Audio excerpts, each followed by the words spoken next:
Apa jadinya jika tim penyelamat malah harus diselamatkan?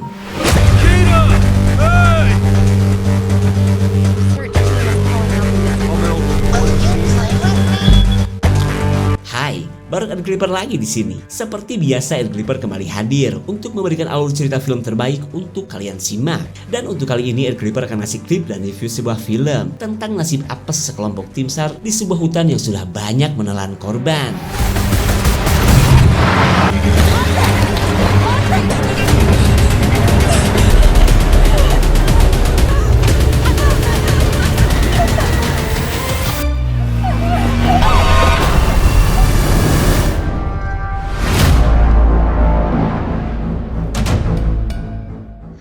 So I move quickly. Film dibuka oleh kesaksian para warga tentang banyaknya kasus orang hilang di salah satu hutan yang ada di negara Rusia. Dalam kurun waktu 30 tahun sudah 300 lebih orang yang dinyatakan menghilang di daerah yang kita sebut saja sebagai hutan terlarang. Dan anehnya lagi, setiap orang yang berhasil ditemukan pasti sudah tewas dan dalam keadaan gak pakai baju. Told me that he was actually found naked, he was tortured or something like that. Cedede mengatakan bahwa para polisi gak mungkin bisa mengungkap kasus ini karena para warga lokal percaya bahwa para korban diculik sosok juri-jarian yang biasa mereka sebut sebagai si janda. Dan inilah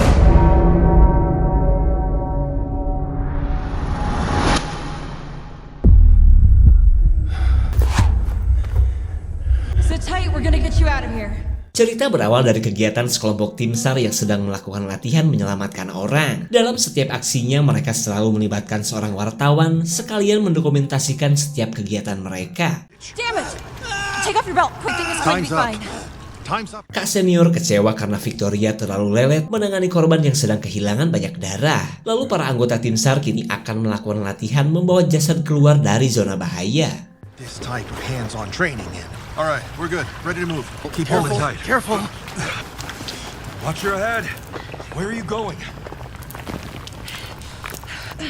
It's okay. Just a little crawl. Great. That's it. Good job. Gripping it tight. Setelah sesi latihan usai, kita beralih ke si wartawan boleak bernama Christina yang sedang pamerin kamera barunya yang katanya anti burik. Lalu sebelum para tim SAR bubar, Christina akan mengetes dulu kamera miliknya. I'll see you. Ready. Provide first aid to injured persons. Andre, do you copy? He and his little brother wandered into the... Saat OTW ke markas, para tim SAR mendapat laporan tentang adanya bocil perempuan yang dinyatakan menghilang. Mereka pun diperintahkan untuk menuju hutan terlarang tempat si bocil bernama Nikita itu berhiking. Where the kids crossed the road and went into. Saat sudah berada di hutan terlarang, mereka mulai menentukan jalur pencarian di tempat-tempat yang kemungkinan dilewati oleh Nikita. Sebagai anggota yang belum lama bergabung, Victoria sudah tegang duluan, apalagi baru pertama kali ke hutan terlarang. Right, that's the spot.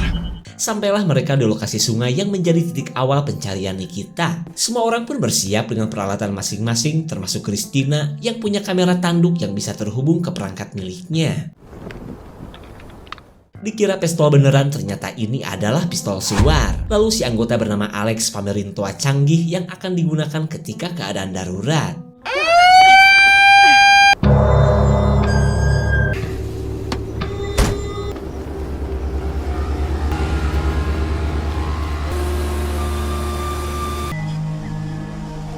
Setibanya di lokasi pencarian pertama, Andre si ketua tim SAR memerintahkan untuk menggunakan mulut, kali aja Nikita mendengarkan panggilan mereka. Di saat itu pula Christina langsung merekam aksi keren para tim SAR yang sedang kekerosakan menembus jukut Rusia. Nikita!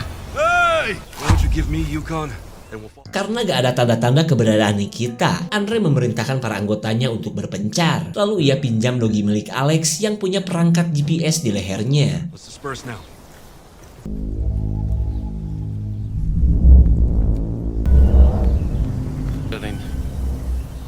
Listen, it's useless. We're never going to. Last 3 years, I've had over 100 men. Nikita! Alexei. Huh? You smell that? Victoria katanya mencium aroma gosong yang meliuk-liuk di lubang hidungnya. Lanjut ia pun mencari sumber aroma yang cuma dirinya saja yang bisa merasakannya. Will you play with me? Mereka menemukan seorang wanita yang masih hidup dan dalam keadaan gak pakai baju plus terbungkus jerami. Dimana menurut cerita warga lokal, orang-orang seperti ini adalah korban si janda. Pencarian Nikita akhirnya ditunda karena mereka fokus untuk mengevakuasi wanita yang masih dalam keadaan syok berat. Memang masih menimbulkan banyak pertanyaan, apalagi wanita yang bernama Zoya itu belum bicara satu huruf pun. Dan tanpa terasa hari pun sudah lewat maghrib di tengah perjuangan mereka yang sedang menuju lokasi mobil. There's a child's toy found near her. Putting the woman back to their vehicle. Boy's whereabouts. Kontol. Dikira juri-jarian, ternyata Victoria datang menjadi penolong Christina.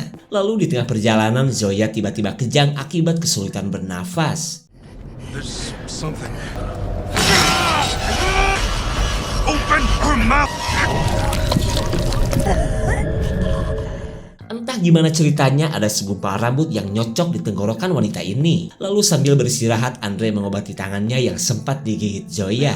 Can you hear us? Seriously, we can't. Why not? Then we end up in court. Mereka mendengar teriakan seseorang yang sepertinya adalah suara seorang wanita. Lalu Andre mengajak untuk mencari orang tersebut yang bisa saja itu adalah petunjuk keberadaan Nikita. Watch out for these trees. Nikita! Alexei! Perjalanan terhenti saat mereka tiba di jalanan buntu. Lalu mereka menemukan simbol aneh yang menurut Ilya adalah buatan warga lokal sebagai tanda daerah yang dikuasai kekuatan jahat. Dan karena tidak ada kaitannya dengan Nikita, mereka pun melanjutkan perjalanan menuju Here's mobil. what tell you it's not a good Go, there's not much time. What? Lift her up? It's easy to get lost in a place like this. For more than 3 hours, we've been on a Paling atau halangan. You filmed enough. We're nearly there. Right, you got it. Careful now. Setibanya di lokasi mobil, mereka langsung prepare untuk keluar dari hutan dan menuju rumah sakit. Kemudian Victoria mengeluarkan boneka temuannya yang ia pikir adalah bonekanya Nikita. Lalu Ilya mengatakan bahwa mereka akan lanjut mencari Nikita jika sudah mengevakuasi Zoya.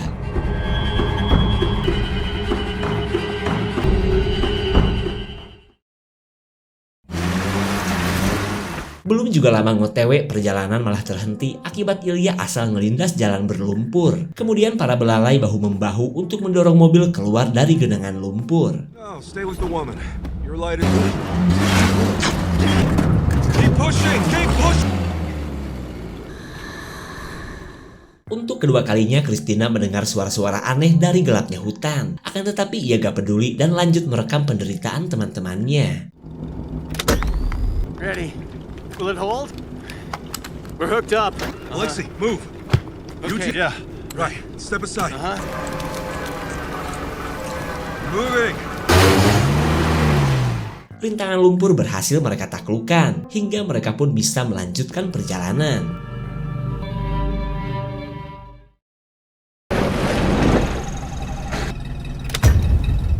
Kali ini mereka dihadapkan dengan pohon mahoni Rusia yang tumbang dan menghalangi jalan. Tapi tenang, Andre punya sensor portable yang sebelumnya ia pinjam dari keluarga Sawyer. Just a detour. No problem.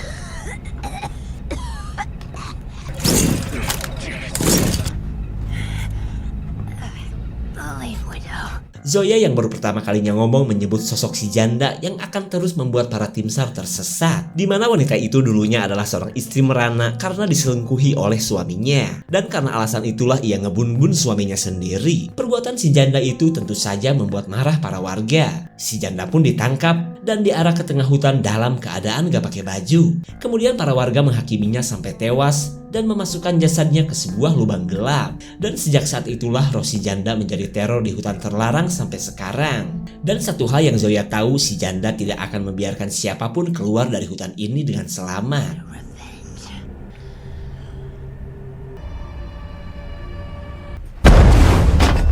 Karena Senso gak mau nyala, Andre akan mencari jalan lain. Lalu dengan bantuan Ilya mereka mencari jalur tercepat menuju jalan utama.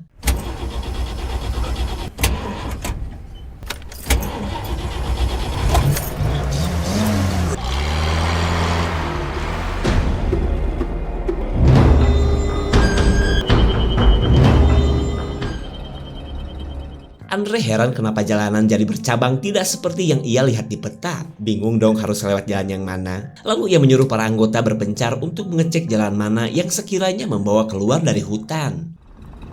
Ilya, will you help me? The tails more seriously. Yeah, you're right. Let's hope we're not. Mereka menemukan 2 tumpukan jerami yang mengingatkan Victoria dengan pembungkus Zoya sewaktu ditemukan. Tak lama kemudian mereka dipanggil Andre yang telah menentukan jalan mana yang akan mereka lewati.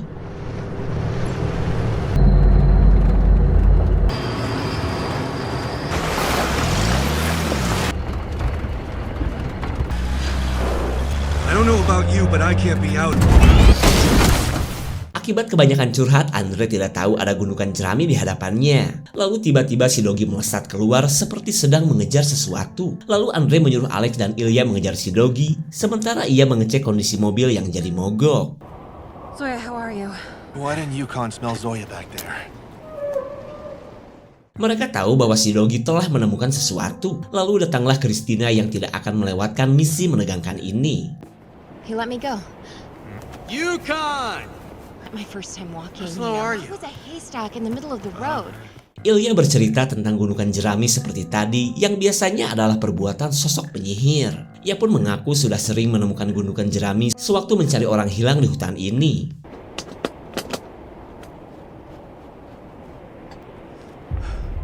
Hey, Christina. Here you go. Lah, Andre bingung karena tadi sempat melihat Christina. Sementara menurut Victoria, temannya itu sedang ikut mencari Dogi milik Alex. Come on, start. Do you think they're going to find the missing boy? Andre, look. Yukon? Si Dogi ternyata sudah datang dan sedang anteng memperhatikan mereka. Lalu dengan tatapan anehnya si Dogi membawa Andre ikut bersamanya. Si Dogi yang asli kini sedang bersembunyi di sebuah lubang. Mereka pun bisa mendengar suara si Dogi yang masih ketakutan. Is the light on? Over. Can you hear me? Victoria menerima panggilan dari sang ketua yang ingin mengetahui perkembangan pencarian Nikita. Tapi tiba-tiba sinyal radio terganggu dan memutus percakapan mereka. No one's getting out. Yukon? Alexei, Alexei! The widow will enter you. Zoya kembali bertingkah aneh dengan terus berkata bahwa si janda tidak akan membiarkan siapapun keluar dari hutan. Lalu ketika Andre datang, Victoria bisa melihat perilaku aneh dari seniornya ini. Ia pun berniat pergi untuk menemui teman-temannya.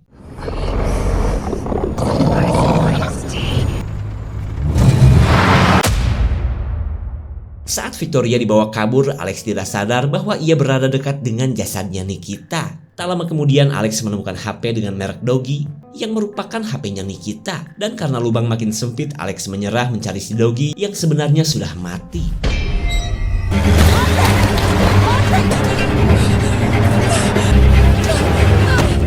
Victoria berhasil keluar sebelum mobil masuk ke sungai yang dalam. Ia pun gagal menyelamatkan Andre yang akhirnya tenggelam bersama Zoya dan Dogi Goib.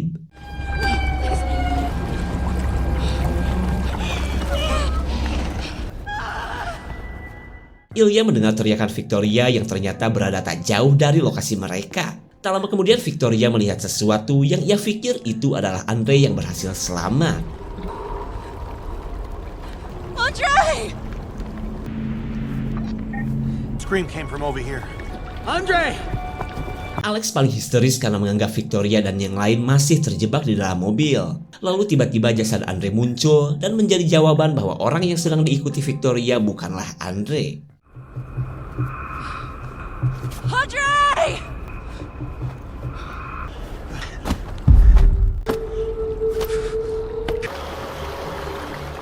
Ketika Andre menuju sebuah rumah tua, Ilya menyuruh Alex berhenti menggenjot karena teman mereka sudah meninggoy. Lalu Christina mendengar suara orang yang sedang batuk dan berada tak jauh dari lokasi mereka.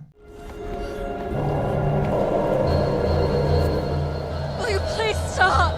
Victoria kesal kenapa si Andre tidak menjawab panggilannya. Ia pun terus mengikuti sosok yang menyerupai Andre ini. Dan makin lama perilaku Andre KW semakin membuat Victoria keheranan. Apalagi saat Andre mengikuti setiap gerakan Victoria.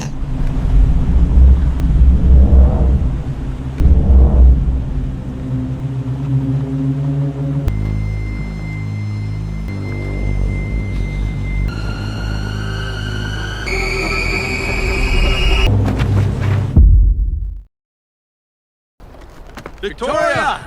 Mereka tidak tahu Victoria akhirnya pingsan setelah melihat wujud Andre yang ternyata cuma bajunya doang. Lalu tiba-tiba mereka mendengar suara batuk lagi yang ternyata adalah Zoya yang mengaku sempat hanyut ke bawah arus sungai. Yeah, where's Victoria?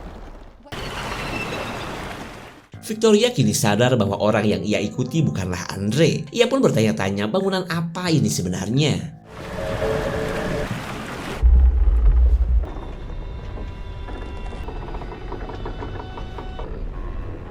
Victoria mikir ini teh rumah seniman jerami atau rumah kolektor juku triut. Tapi saat ia melihat sebuah foto, ternyata ini adalah rumah Zoya dan suaminya. Sebuah fakta pun akhirnya terungkap di mana Zoya adalah seorang wanita yang telah menghabisi suaminya sendiri. Dan setelah kematian suaminya itu barulah terjadi banyak kasus orang hilang di hutan terlarang. Victoria panik dong, karena ia merasa Zoya adalah sosok penyihir, pemuja roh si janda sang penghuni hutan terlarang. Kemudian Victoria berusaha menghubungi teman-temannya agar segera menjauhi Zoya, yang ia pikir adalah sosok penyihir yang masih gentayangan sampai sekarang.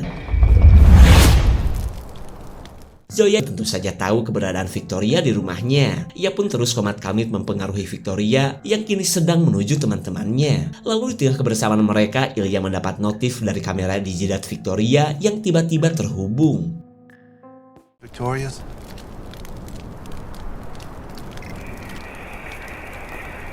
Ilya menyuruh Christina menunggu selama ia dan Alex mencari Victoria. Terlebih ia takut Christina cuma akan jadi beban selama pencarian. Victoria!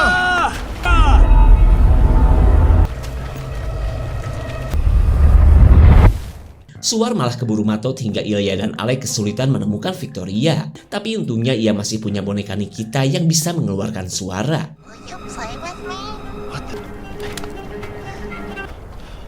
Here she is. Victoria akhirnya berhasil ditemukan dalam keadaan selamat. Lalu Alex langsung menyelamatkan Victoria yang sedang terjebak di dalam lumpur. Give me your hand. Your hand. Hold on. Help. Here we go. And I found her photo there too. Setelah menceritakan temuannya di rumah Zoya, Victoria merasa yakin Zoya adalah seorang penyihir yang telah menghabisi orang-orang di hutan termasuk Andre. Tapi sayang, gelagat Victoria yang masih kayak orang bingung membuat Ilya dan Alex tidak percaya. You're in charge. I believe you. Christina adalah satu-satunya orang yang percaya bahwa Zoya adalah sosok penyihir. Malahan ia penasaran untuk tahu lebih dalam tentang Zoya yang katanya bakalan seru jika dijadikan film. Lalu tiba-tiba mereka kaget mengetahui Zoya sudah menghilang.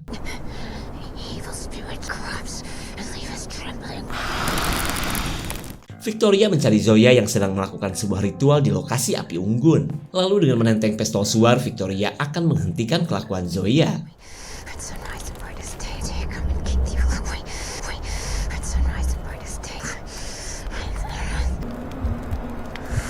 Enough. Victoria menyuruh Zoya mengakui perbuatannya terhadap Andre. Tapi daripada menjawab, Zoya berkata bahwa si janda sangat menyukai Victoria. I can't stay so straight.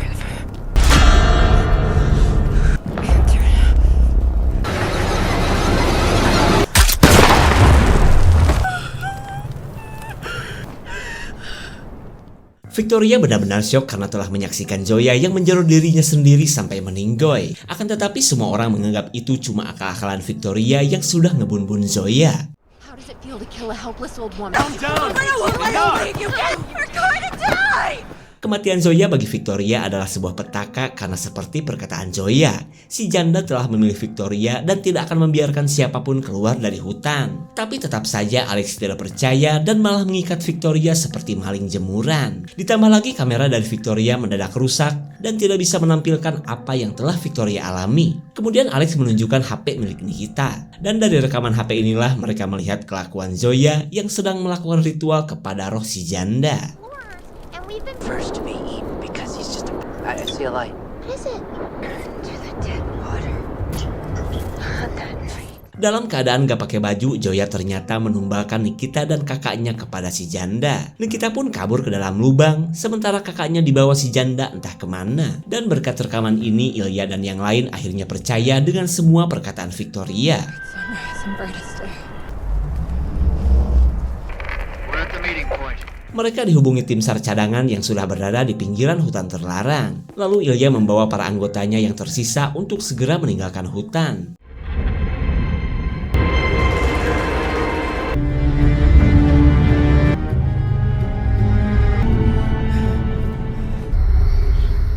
Victoria sadar mereka sebenarnya sedang tersesat. Tak lama kemudian suara-suara aneh kembali terdengar dan semakin mendekat. Lalu Victoria komat kamit seperti yang selalu diucapkan Zoya, berharap si janda tidak menjadikannya tumbal. Rise and brightest day, come keep the evil away.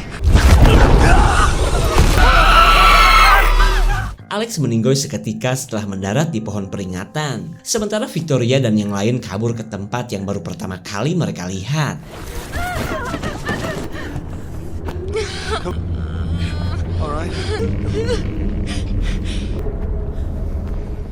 Mereka tiba di lokasi yang merupakan kuburan si janda. Di tempat ini pun mereka menemukan benda-benda milik para korban si janda sejak dulu. Begitupun dengan kalung GPS si Logi yang masih menyala. Lalu ketika suara si janda kembali terdengar, Victoria menyuruh teman-temannya untuk mencari kuburan si janda. Tapi tiba-tiba Ilya bertingkah aneh sambil terus mengulang kalimat, "Tidak ada jalan keluar bagi kalian." Don't do this. No escape. Death is such a great mercy.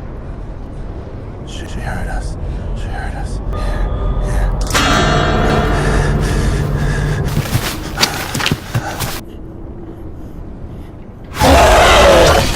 Mereka yang teringat dengan tali langsung kabur setelah Ilya turut menjadi korban si janda. Pelarian mereka pun ke arah yang benar karena merupakan titik awal saat mereka mencari Nikita. Victoria menyemangati Christina agar terus berlari karena mereka sudah berada dekat dengan jalan utama. Tapi ketika suara si janda terdengar, Victoria sadar jika jurik jarian itu sedang mengincar dirinya. Maka dari itulah ia akan membiarkan Christina kabur tanpa dirinya.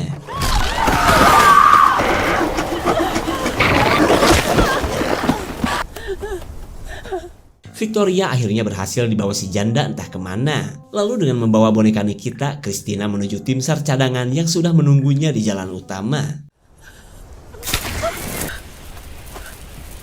Duh, keamanannya.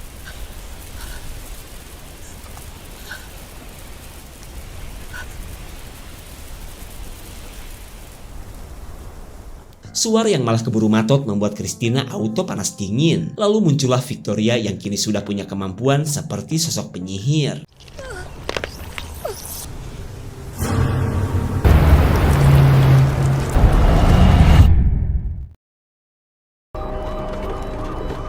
Berkat bantuan Victoria, Christina menjadi satu-satunya orang yang berhasil selamat. Terus Victoria, mari kita cari. As long as I live in sacrifice, you found me release, regret me. Take me back. Victoria akhirnya menjadi pengabdi roh si janda menggantikan Zoya. Ia pun akan terus memberikan tumbal menggunakan orang-orang yang nekat masuk ke hutan terlarang. Sedikit informasi tentang si janda yang sebenarnya hidup di zaman sebelum Perang Dunia Kedua. Namun amarahnya kepada para warga di masa lalu membuat jiwanya terjebak di hutan terlarang. Sementara Zoya sebenarnya bukanlah sosok penyihir, melainkan korban si janda yang dipaksa untuk terus melayani roh penasaran ini. Ia pun terpaksa menjadikan suaminya dan orang-orang terdekatnya sendiri sebagai tumbal. Dan karena penderitaannya itulah ia memilih bundir saat si janda memilih Victoria untuk menjadi pelayan barunya. Rana, segitu saja untuk klip dan review kali ini. Terima kasih dan sampai jumpa. Take me back to a place where I felt at home. Take me back to a day when we weren't alone. Take me back to an age when the world felt small.